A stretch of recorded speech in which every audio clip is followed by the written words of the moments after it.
Live from downtown Detroit, Local 4 News at noon starts now. Back in court, what happened today that impacts how the cases against the parents of the accused Oxford shooter move forward. But we want to begin here at noon with breaking news from Capitol Hill. Judge Ketanji Brown Jackson's confirmation hearing continues, and so far she's been answering senators' questions about how she would approach a lifetime seat on the Supreme Court. She also forcefully defended her record as a federal judge, declaring that she will rule, quote, from a position of neutrality. I am committed to serving as an even-handed Supreme Court justice if I'm confirmed by this body. And I have a record over the past decade. That's precisely how I've treated all of my cases. Now, the judge also pushed back on Republican suggestions that she has given light sentences to child pornographers. And when asked if her rulings could have endangered children, she responded, quote, as a mother and judge, nothing could be further from the truth. Of course, you want to stick with us here at Local 4, Local 4 Plus, and click on Detroit.com for any updates on the hearing throughout the day. Also making headlines this afternoon, the parents of the accused Oxford High School shooter appeared in court for a pretrial hearing. Now, the two were bound over on manslaughter charges back in February. Local 4 defender Sean Lay has a look at what happened in court today. Ethan Crumley's parents back in court today. The issue at hand incredibly important to this case. This is the first time we've seen the parents of accused Oxford school shooter Ethan Crumley since their long and explosive preliminary hearing, where a judge found that there's enough evidence to send the parents to trial on charges of involuntary manslaughter. Prosecutors argue that the parents of Ethan Crumley should be held accountable for allegedly providing Crumley with the handgun used in the shooting, for allegedly ignoring warning signs that their son was in crisis and calling out for his parents' help. However, James and Jennifer Crumley each is represented by an attorney, and both attorneys are with the same firm. Prosecutors asking a judge today to take a look at that issue, saying there could be a conflict of interest between the two lawyers once this gets to trial, and there's different evidence presented against Jennifer Crumley and different evidence presented against James Crumley. The judge agreeing, saying she wants to avoid any chance of a mistrial. She's sending two different attorneys to meet separately with the Crumleys to explain to them all the conflicts that could come up. The purpose of independent counsel will be for the limited purpose of advising each defendant in the matter with regard to joint representation and the potential for conflicts of interest. Bottom line, if the Crumleys want to move forward with the lawyers that they have, prosecutors say they do not want them to have the ability to appeal any conviction citing conflict of interest with the lawyers that they do have, essentially getting a do-over in their case. In Oakland County, Sean Lay, Local 4.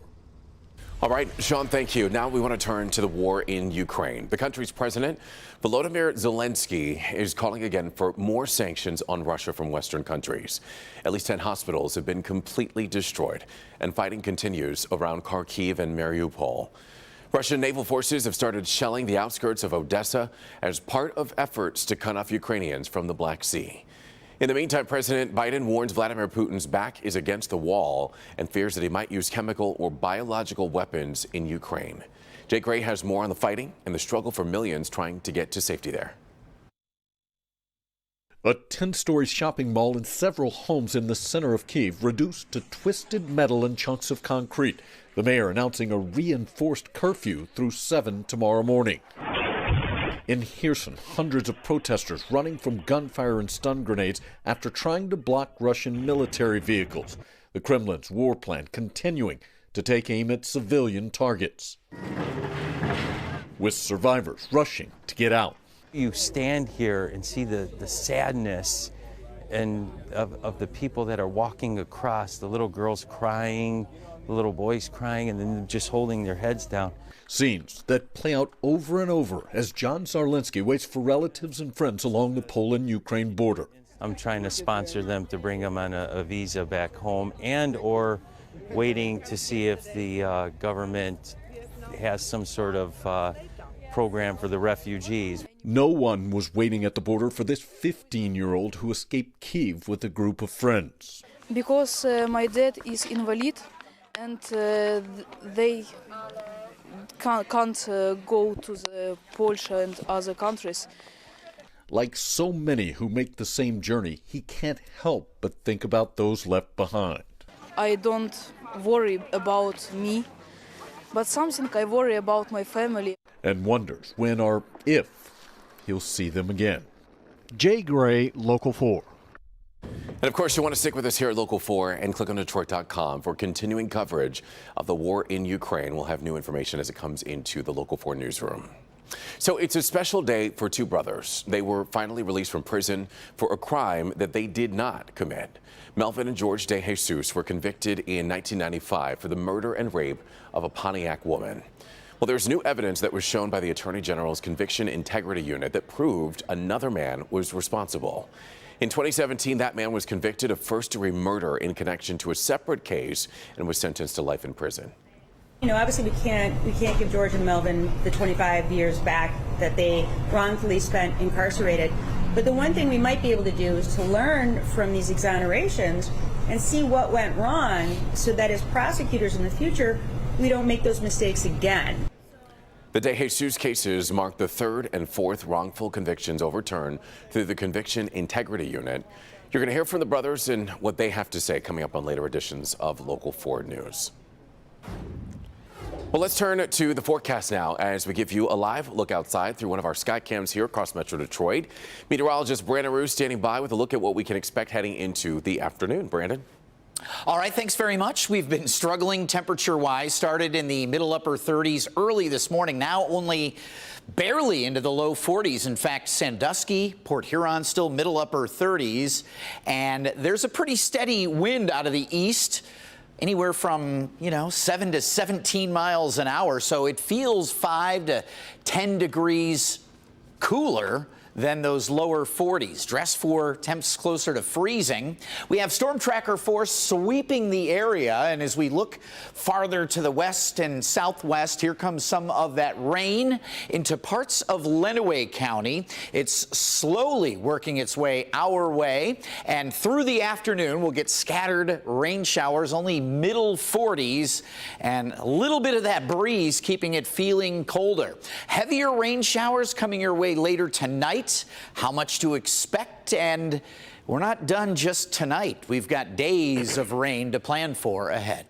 All right, Brandon, thank you so much. New here at noon, we've just learned that Oakland Hills Country Club has been awarded one of golf's most prestigious tournaments, the U.S. Open, for the year 2034 and 2051.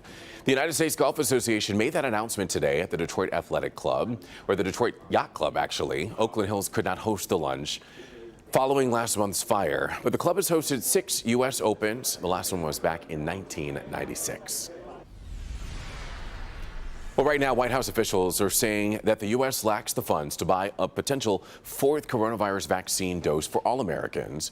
Federal officials tell the Washington Post that they have enough doses to cover a 4th shot for those 65 and older, but they've run out of money to place additional orders should the shots be needed. This is because of stalled negotiations in Congress over a $15 billion COVID aid package. Of course, we'll keep you updated on that.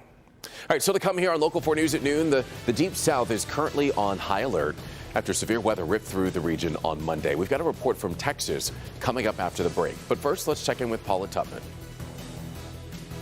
And just like that, Henry Ford Health System goes to Henry Ford Health, dropping the word system from its name.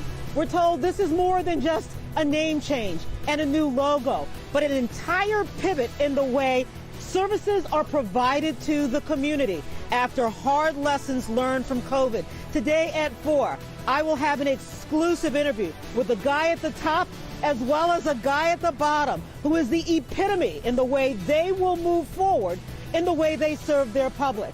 I'm Paula Tutman. I'll see you today at 4.